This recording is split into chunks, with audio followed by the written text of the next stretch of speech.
Hi friends, good morning. ఈరోజు paper date చూడండి, 20/12/2025. Paper అంతా కూడా అడ్వర్టైజ్మెంట్లు ఎక్కువగా ఉన్నాయి. ఎందుకంటే పండగ కదా, క్రిస్మస్, సంక్రాంతి, న్యూ ఇయర్ రాబోతున్నాయి కదా. ఇంకన్నీ పేపర్ అంతా ఆఫర్లే. బట్టలు అన్నీ ఎక్కువ అడ్వర్టైజ్మెంట్ పడిపోతూ ఉంటాయి. అదే ఎస్ మార్ట్ కూడా బోల్డ్ అంత ఆఫర్లు వేసాడు. అన్నిటికీ డిస్కౌంట్లు. పప్పులు, ఉప్పులు, పేస్ట్లు. మరి ఈరోజు రాజకీయం గురించి తెలియాలంటే ఉంటాడు ఎక్కడో చంద్రబాబు నాయుడు, పవన్ కళ్యాణ్ ఇవి వేస్తారు కదా. అదిగో వచ్చేసారు చంద్రబాబు నాయుడుది. సాగునీటి ప్రాజెక్టులకు సాయం చేయండి. జేజేఎం వాటర్ గ్రేడ్ పథకం అమర జీవి జలాంతర పేరు పెట్టారట. ఇంకా మరి లోకేష్ బాబు గారు రెడ్ బుక్లో 3 పేజీలే అయ్యాయంట. మరి ఇంకా ఎన్ని పేజీలు పూర్తి చేయాలో లోకేష్ గారు. చదువుదాం. సమావేశంలో మాట్లాడుతున్న మంత్రి నారా లోకేష్, ఎంత మంచి సినిమా అయినా అందులో చిన్న విలన్ ఉంటాడంట. మనకు ఓ విలన్ ఉన్నాడు, ఆయన వస్తే అరెస్ట్ చేస్తారంట.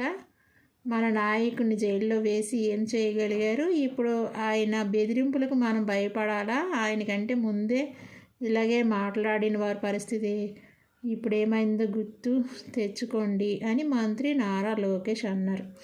ఇదంతా కూడా జగన్మోహన్ రెడ్డిని ఉద్దేశించి మాట్లాడుతున్నారు. అంటే రెడ్ బుక్లో ఇంకా 3 పేజీలు అయ్యాయి, ఇంకా 3 పేజీలు ఉన్నాయి అని చెప్తున్నారు అన్నమాట. అంతే కదా అర్థం. శుక్రవారం రాజమహేంద్రవరం పట్టణ నియోజకవర్గ కార్యకర్తల సమావేశం అని మాట్లాడితే, ఈ మధ్య వారు ఎగిరెగిరి వస్తున్నారు, రపా రపా అంటున్నారు. మేము 2 రపాలు ఇస్తాం, రెడ్ బుక్లో 3 పేజీలే అయ్యాయి, ఇంకా చాలా ఉన్నాయి, ఎవరికి ఎప్పుడు ముహూర్తం పెట్టాలో నాకు బాగా తెలుసు అంటూ హెచ్చరిస్తూ చట్టాన్ని ఉల్లంఘించిన వారి కూటమి ప్రభుత్వం వదిలిపెట్టదు అంటున్నారు. రఫా రఫా అని జగన్మోహన్ రెడ్డి గారు అన్నారని ఎగిరిపడ్డారని మీరు అంటున్నారు. కానీ మీకు పదవి వచ్చిన తర్వాత మీరు ఎగిరిపడుతున్నారు. తర్వాత జగన్మోహన్ రెడ్డి వచ్చిన తర్వాత రఫా రఫా అని మీరు 3 పేజీలే అయ్యాయి అంటున్నారు. కానీ ఆల్ ఇన్ వన్ చేసేస్తారు జగన్ గారు. అన్ని కలర్ బుక్లు కూడా చూపిస్తారు. అప్పుడు మీరు ఇంకా 3 పేజీలే కదా చేసామంటున్నారు. అప్పుడు అతను అన్ని పేజీలు కలబోసి మరి అన్ని రంగులు కూడా మీకు కనిపిస్తాయి. అప్పుడు మీరు ఇప్పుడు ఎగిరి పడుతున్నారని వైసీపీ వాళ్ళు అనుకుంటారు. లేకపోతే ఇన్ని రోజుల తర్వాత మీరు ఇప్పుడు పదవిలో ఉన్నప్పుడు మీరు అలా మాట్లాడడం తప్పు కదా. ఎందుకు మీరు పదవిలోకి వచ్చారు? జనానికి మంచి చేయటానికి. ఆ మంచి చెయ్యాలి, అంతేగాని ఓడిపోయిన వాళ్ళని ఏదో ఒక ఉద్దేశంతో మాట్లాడడం కాదు.